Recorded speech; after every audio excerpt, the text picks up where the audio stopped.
Okay, Bryant model 915 SA. I'm sure it works for others. Had a thing was blowing, but not blowing any hot air. Come down here and it's flashing 3 times then 1. And this is the cover for that upper part. So you just turn the knobs, pull that out, open it up, and it has these here. And it was flashing 3 times fast, then 1 slow. It says pressure switch did not close or reopened. So it has all these things to check for. A few things. If you have a low gas pressure sensor, that's one thing. I do not. And then low voltage for the inducer. The inducer is the fan that blows the exhaust gases. It's that snail right there, and then that white PVC pipe blows the exhaust gases out. So that's low voltage there. You can check the voltage on the leads there. A few other things is condensate drainage. And the other thing to read here that really you can diagnose it by the timing of it. Turn it off and turn it back on, see what's happening. If a low pressure sensor is open longer than 5 minutes and the inducer shuts off for 15 minutes before it retries, or if the high pressure sensor remains open for 1 minute after the gas valve closes, after 3 trials, it'll turn off and lock out for 3 hours, which you can reset if you just turn the power off and back on. So anyway, went over here and sorry about the glare. Just looking at what an HPS and an LPS is. Well, those are pressure sensors for that inducer motor to make sure that it's getting pressure. Now they're normally open. You can see here on the diagram, they're normally open. So come up here and I trace in the orange and the yellow and the brown wires. And it's these two things here. I didn't know exactly what they were, but come to find out, they've got these hoses going to them. One's coming off of the blower, and then one's coming from and collecting from the condensate line there.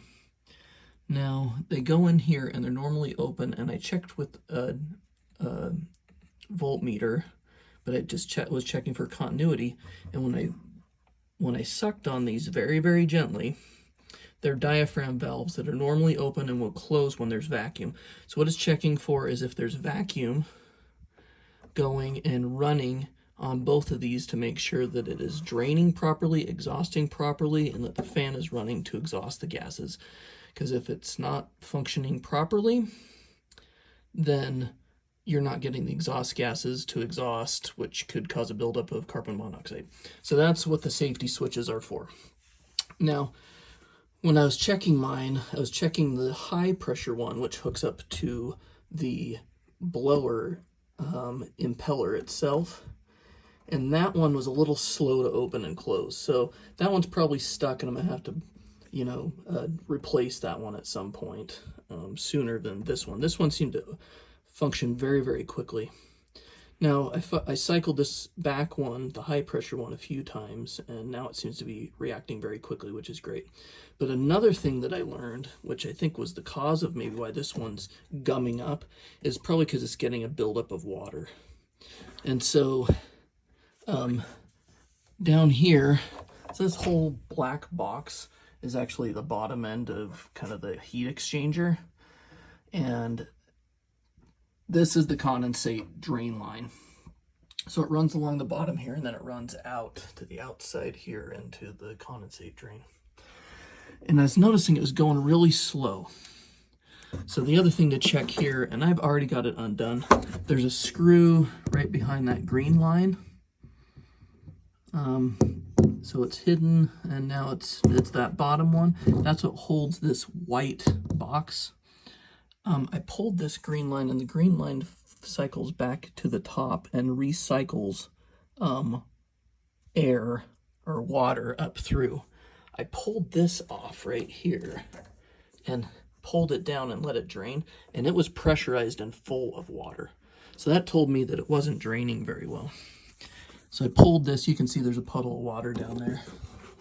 So I pulled this one off too, which I've already got it undone, but you'll need some pliers just to get it undone.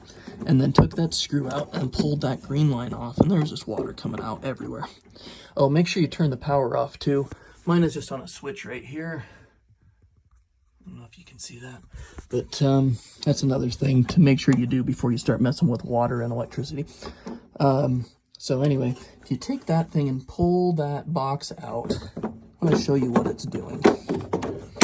So what it is that's the condensate drain line. It's the lowest point in the box other than the fan itself, which is kind of weird, but I think that's a design flaw personally.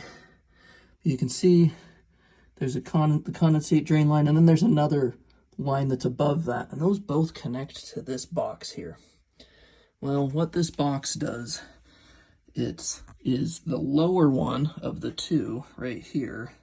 It'll go in there, and what we can see are some channels, and this channel here, it'll go down and it'll drain into that one. Then it'll fill up and it'll go around the back side.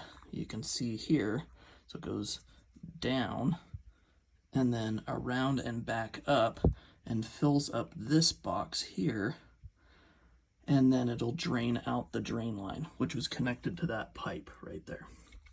So that's what normally happens. Now, if that doesn't happen, it's got a fail safe.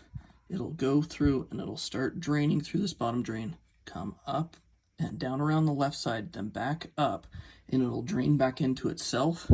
Or if it's pressurized enough, it'll go through that hose, the green hose that was connected right there, and go up and spray back in. So it just kind of it's a closed loop, and it just keeps building and building. What I found out is these channels here, both here where my thumb is on the left side, and then on the right side, you can still see some gunk. Those will get completely clogged with, I don't know, algae buildup, dirt, whatever the heck, right? And it won't drain. So then that builds up, then the water builds up, and it goes and it fills up in the snail here, and it won't pull vacuum on the blower, and then that switch won't work, and then it'll shut off. So this guy right here, all I did was I went to the faucet and I just like plugged the holes with my fingers and flushed it out until it was flowing properly. Now, the reason why they have this is because it creates an air gap, kind of like your toilet, a P-trap, or any of that. It keeps gases from flowing back. And the reason why you don't want that is because if exhaust gases backflow, then it'll go into your house. So it has these little channels, and it creates kind of a P-trap where these sections fill up with water. You can see that one's still a little full on the right-hand side. Those will fill up with water to create an air gap, so no exhaust gases backflow into the house. But if they fill up with gunk, then it screws your whole system up. Either these valves here or switches that are diaphragm valves, or this thing will gunk up. So once I cleared this out and checked these valves, everything seems to be working. So hopefully that helps you again. I'm sure it works with other models other than a Bryant 915SA. I'm sure these are all very similar, but check those two things before you spend hundreds of dollars on calling an HVAC guy. Good luck.